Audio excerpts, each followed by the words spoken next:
Good morning guys. Ito na naman tayo guys. So, sisimulan na tayo dito sa isang unit.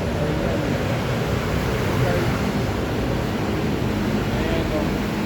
Umpisa naman namin to ngayong araw na to guys. Ang unit na to,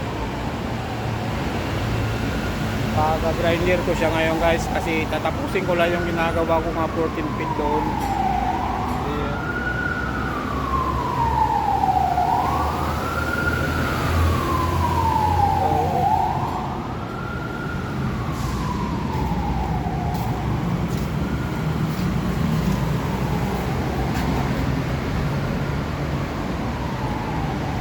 Kaya ngayong araw na to ay sisimulan ko na ngayon itong 50 feet na Isuzu Travis.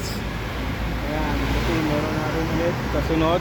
Ayan, ang pangalawa. Ayan guys.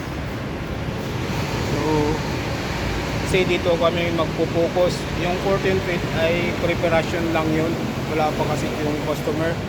Diba dito kami magpo-focus.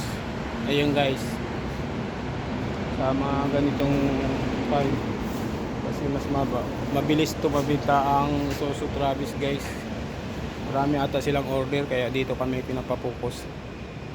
Ayan guys, thank you for watching guys. Tsaka mayroon nga pala rito guys ulit kaming